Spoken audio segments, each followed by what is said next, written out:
नमस्कार, मैं सुलक्षणा त्रिपाठी और आप देख रहे हैं KN टीवी। अजमेर में शहर भाजपा अध्यक्ष रमेश सोनी ने एक प्रेस वार्ता के दौरान प्रदेश सरकार की उपलब्धियां गिनाते हुए युवाओं के लिए किए गए कार्यों पर प्रकाश डाला। उन्होंने दावा किया कि भाजपा सरकार युवाओं को रोजगार देने के लिए निरंतर प्रयासरत है। शहर भाजपा अध्यक्ष रमेश सोनी ने स्वामी विवेकानंद जयंती के अवसर पर आयोजित प्रेस वार्ता में बताया कि मुख्यमंत्री भजन लाल शर्मा के नेतृत्व में राष्ट्रीय युवा दिवस पर प्रदेश के हजारों युवाओं को सरकारी नौकरी का तोहफा दिया गया। जयपुर के बिड़ला ऑडिटोरियम में आयोजित कार्यक्रम में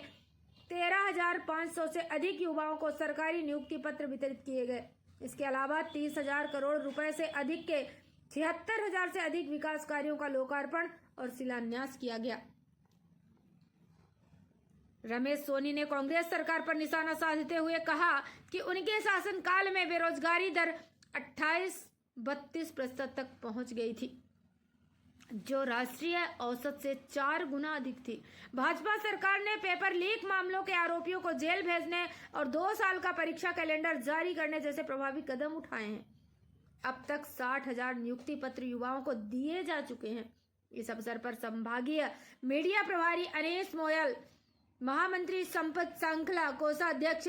प्रवीण जैन,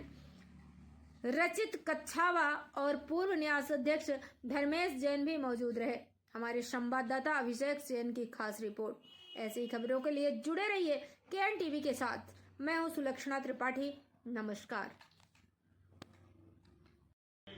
एक मिनट यार भैया, पत्रकारों को स्वागत सादर साथियों, आज की इस प्रेस वार्ता में सभी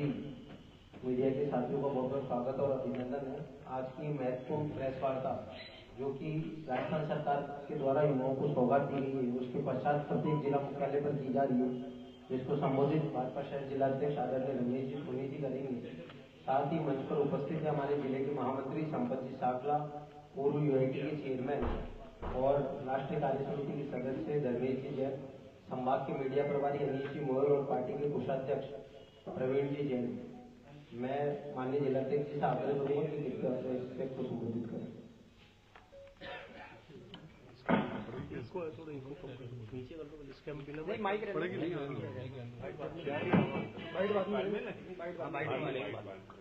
सर रोल लाइट वाले पहले। आज की इस प्रेस वार्ता में मंचस्थ हमारे समस्त वरिष्ठ नेताओं का हार्दिक स्वागत, अभिनंदन। साथ ही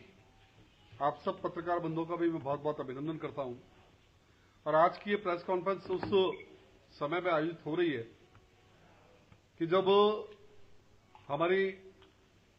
राजस्थान की माननीय मुख्यमंत्री भजन लाल जी शर्मा की यशस्वी सरकार ने जब 15 दिसंबर 2023 को अपना पदभार ग्रहण किया, और उससे पूर्व की यदि मैं इस बात करूं तो कांग्रेस रीत सरकार के अंदर जो हमारी प्राण शक्ति कहलाता है ऐसा युवा वर्ग की जो स्थिति थी, तो ध्यान में आता है कि उस कांग्रेस की सरकार के समय युवाओं के साथ एक बहुत बड़ा छल और धोखा हुआ, क्योंकि उससे पूर्व 2018 के चुनाव में जब कांग्रेस सरकार अपने घोषणा पत्र में जब लेकर के आई थी, तब उसने युवाओं के साथ इस बात को वायदा किया था और घोषणा पत्र में इसका उल्लेख भी किया था कि वह अपने इस कार्यकाल के दौरान युवाओं को सरकारी नौकरी देगी। लेकिन ठीक हुआ इसके विपरीत। कांग्रेस सरकार युवाओं को न तो रोजगार दे पाई, न सरकारी नौकरियों की नियुक्तियां निकाल पाई, भर्तियां निकाल पाई, बल्कि इसके उलट जो पेपर उस कांग्रेस सरकार के दौरान हुए, तो हम सबको ध्यान में आता है कि वो पूरा एक पेपर माफियाओं के हाथ में पूरा उस समय कंट्रोल हुआ करता था। और इसका परिणाम ये रहा कि लगभग 18 से ज्यादा जो पेपर परीक्षा पे थी वो उनके पेपर लीक हुए। और पेपर लीक होने की वजह से निश्चित रूप से मैं कह सकता हूं कि युवाओं के उस भविष्य के साथ खिलवाड़ हुआ, उस सपने के साथ खिलवाड़ हुआ जिन युवाओं ने सरकारी नौकरी के सपने देखे। और उसके बाद जब चुनाव के अंदर भारतीय जनता पार्टी 2023 के अंदर अपने घोषणा पत्र में जो उन्होंने कहा कि युवाओं को पूरा प्रभुत्व मिलेगा, युवाओं को सरकारी नौकरी दी जाएगी, केवल 1 वर्ष का हमारा शासन हुआ और माननीय भजनलाल जी ने जो अपने घोषणा पत्र में जितनी बातें कही थी उसमें से सरकार के दौरान हुए, तो हम सबको ध्यान में आता है कि वो पूरा एक पेपर माफियाओं के हाथ में पूरा उस समय कंट्रोल हुआ करता था और उसका परिणाम ये रहा कि लगभग 18 से ज्यादा जो पेपर परीक्षा पे थी वो उनके पेपर लीक हुए। और पेपर लीक होने की वजह से निश्चित रूप से मैं कह सकता हूं कि युवाओं के उस भविष्य के साथ खिलवाड़ हुआ, उस सपने के साथ खिलवाड़ हुआ जिन युवाओं ने सरकारी नौकरी के सपने देखे। और उसके बाद जब चुनाव के अंदर भारतीय जनता पार्टी 2023 के अंदर अपने घोषणा पत्र में जो उन्होंने कहा कि युवाओं को पूरा प्रभुत्व मिलेगा, युवाओं को सरकारी नौकरी दी जाएगी, केवल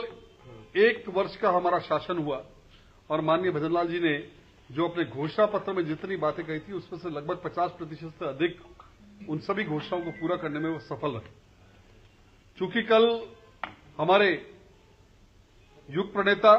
और युवाओं के प्रेरणा स्रोत स्वामी विवेकानंद जी की जयंती का दिवस था, जिसको हम कैरियर डे के रूप में भी बनाते हैं। और माननीय मुख्यमंत्री भजनलाल जी की सरकार ने ये तय किया कि जो प्रदेश के युवा हैं, जो विगत 5 साल के कांग्रेस के शासन में जिस प्रकार से उनके साथ छल प्रपंच हुआ, धोखा हुआ और उनके सरकारी नौकरी के जो अरमान कहीं न कहीं अधूरे रह गए थे, उन सबको पूर्ण करने के लिए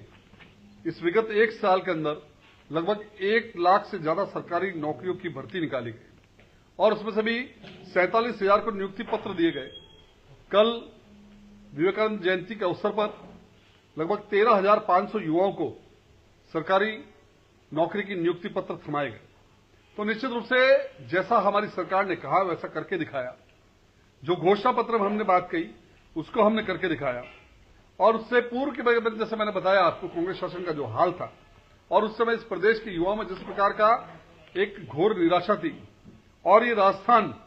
पूरे देश भर के अंदर बेरोजगारी के मामले में दूसरे पायदान पर आता था और रोजगार के अभाव में आत्महत्या करने वाले जो युवा हैं उनके मामले में पूरा देश भर के अंदर प्रदेश हमारा 1 नंबर पहले स्थान पर था। उसकी तस्वीर बदली माननीय भजनलाल जी की सरकार बनने के बाद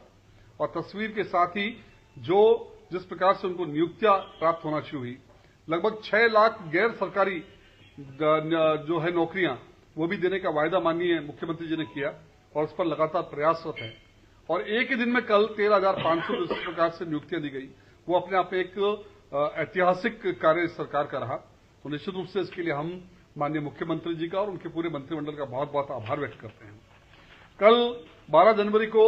इन युवाओं को संबल देने के साथ साथ इस राजस्थान प्रदेश को विकास के पथ पर आगे बढ़ाने का जो काम माननीय मुख्यमंत्री जी ने अपने हाथ पे लिया, उसके तहत भी लगभग 30,000 करोड़ से अधिक के 76,000 से अधिक कार्यों का लोकार्पण और शिलान्यास भी कल माननीय मुख्यमंत्री जी ने किया। तो निश्चित रूप से मैं कह सकता हूं कि जो राजस्थान हमारा प्रदेश है और जिस प्रकार से इस विकसित भारत के सपने को पूरा करने के लिए सहभागी बनकर के कदम से कदम बढ़ा रहा है, ये अपने आप में निश्चित रूप से बहुत ही मैं कह सकता हूं कि एक ऐतिहासिक उपलब्धियां इस सरकार की रही है। और साथ ही जहां प्रदेश में हमारी सरकार इतना बढ़िया काम कर रही है, चाहे वो किसान वर्ग हो, चाहे महिला वर्ग हो, चाहे युवा वर्ग हो, वहीं दूसरी ओर चूंकि कांग्रेस के पास, विपक्ष के पास किसी प्रकार का मुद्दा नहीं है, केवल सरकार को घेरने के लिए अनायास जो चीजें हैं या जो कह सकते हैं कि आधारहीन मुद्दे हैं उनको लेकर के जो लांछन और आरोप लगा रही है। लेकिन मैं निश्चित रूप से कहता हूं कि प्रदेश की जनता ने जिस प्रकार का विश्वास माननीय मुख्यमंत्री जी पर और भारतीय जनता पार्टी पर व्यक्त किया है, हम निश्चित रूप से उसके अंदर सफल भी होंगे। और साथ ही इन युवाओं का जो हम कह सकते हैं कि जो सरकारी नौकरी देने की जो घोषणा पत्र में बात कही थी, उन सब भर्ती प्रक्रियाओं को समय पर पूरा करने के लिए भी ये हमारी माननीय भजनलाल जी की सरकार बिल्कुल उस पर काम कर रही है।